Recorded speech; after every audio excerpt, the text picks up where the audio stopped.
Look at your boy. He's the lookout. Look at the street. There's always another Charger or Challenger involved. That's on the street. That's the getaway. Your boy comes out of nowhere. He got the screen in his hand. Look at that. Relay attack. Boom. No alarm goes off. Pops the hood. Oh, look at that supercharger. Beautiful bright red.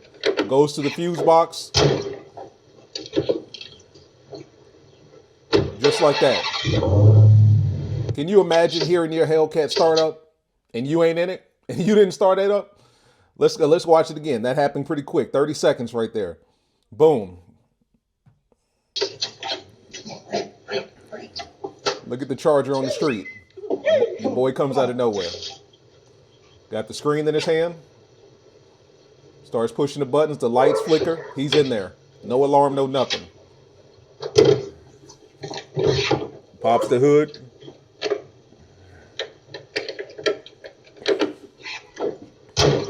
It's a wrap. Goodbye. It's gone. It's gone. Look under the hood of that car. That thing was beautiful. He's got the red supercharger lid. Looks like what's that? A leg maker cold air intake. Beautiful car. He got it all done up on the inside. Probably got some mod work done to it. But look at your boy pull up with the screen. There's the screen right there. Looks like an iPod or iPad or something like that. And as soon as he starts playing with it and pushing the buttons, look at the screen and then look at the lights. See the lights flash? He's in there.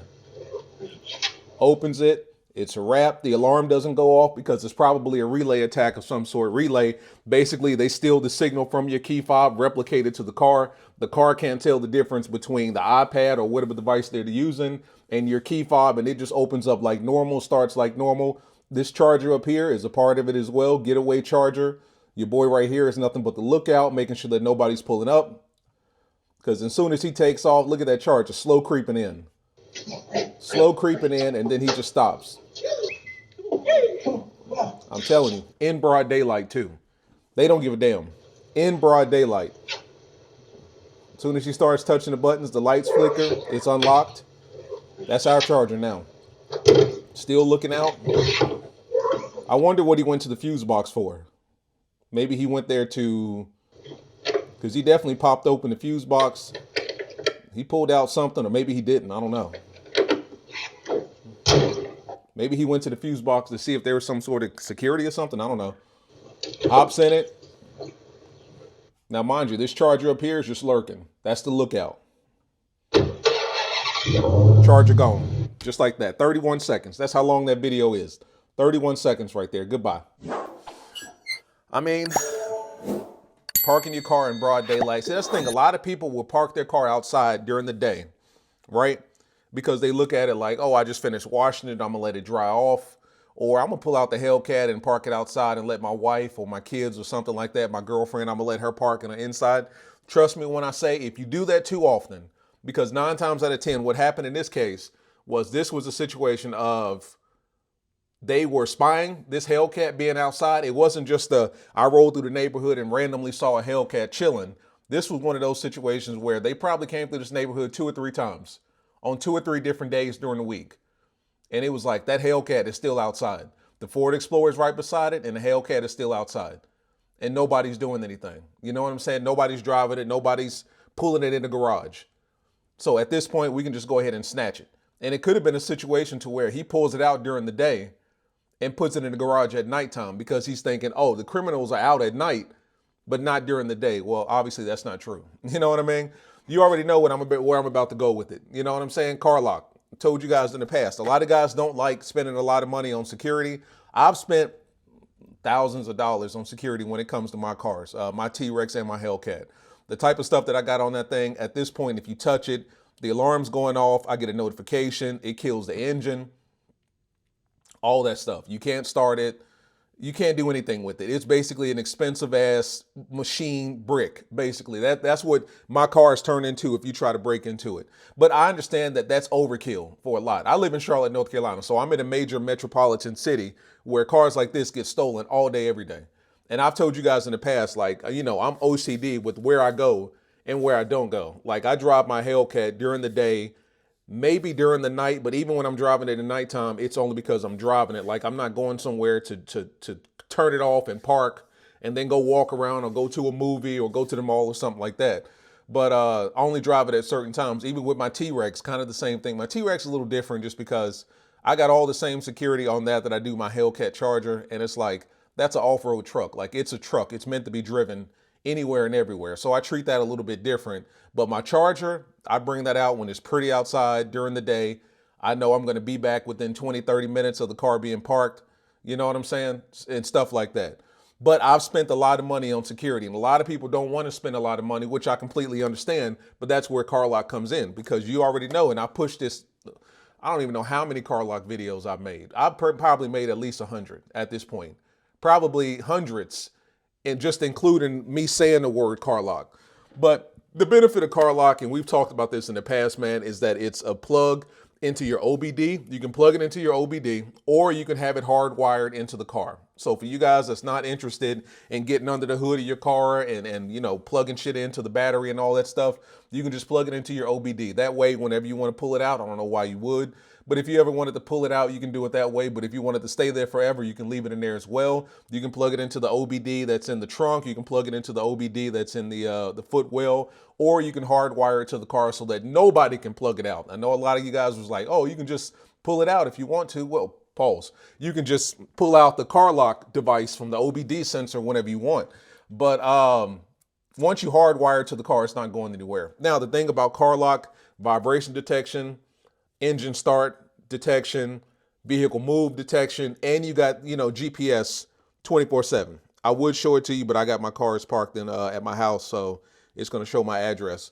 But, you know, you've got 24-hour GPS, and everything goes to your phone and your Apple Watch. You know what I'm saying?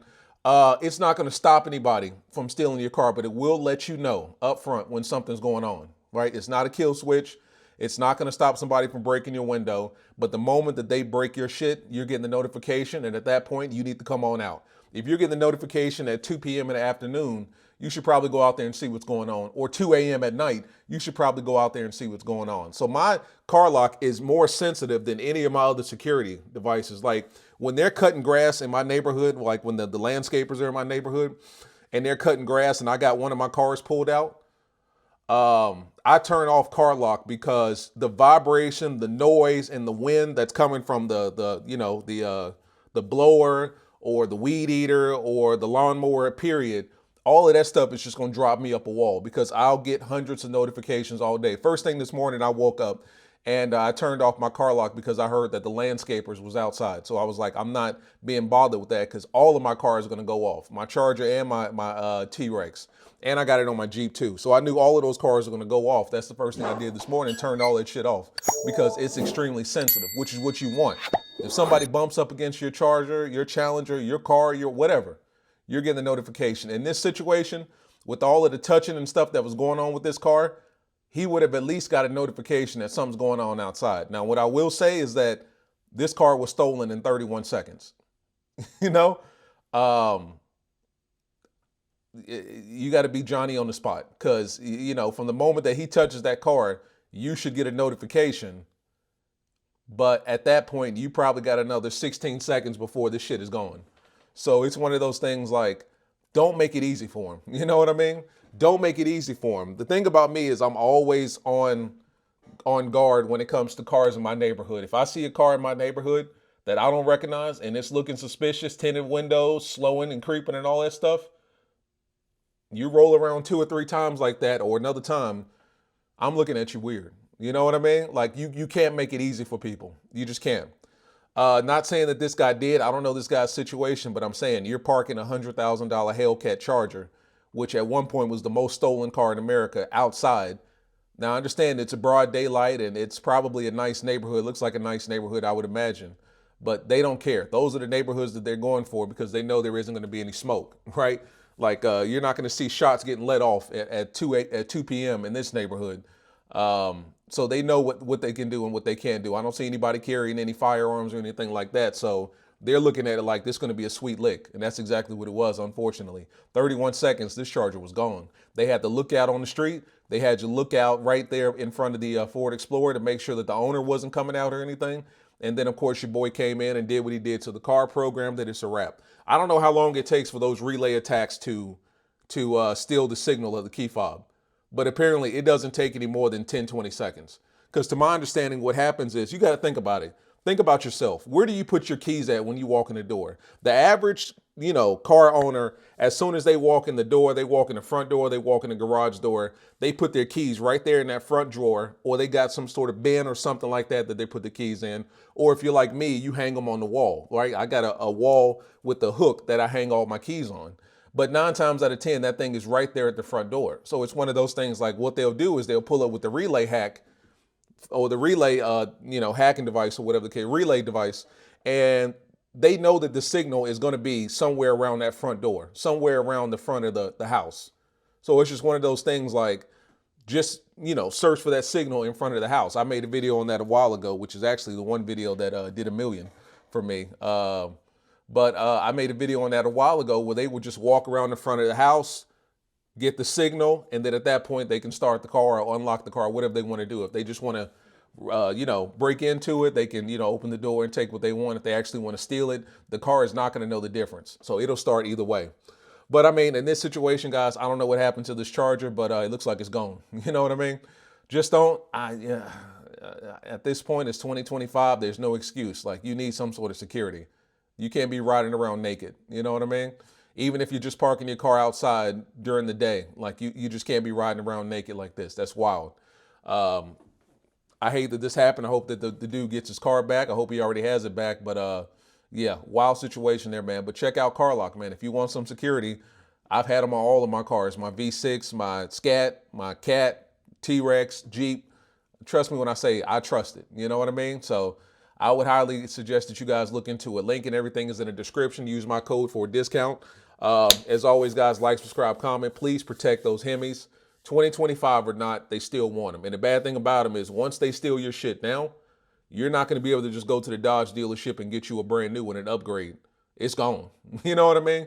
Like, it's gone. You have to find a used one or a salvage one and build you one, but it's gone. These cars are no longer being made. So please protect them. Peace.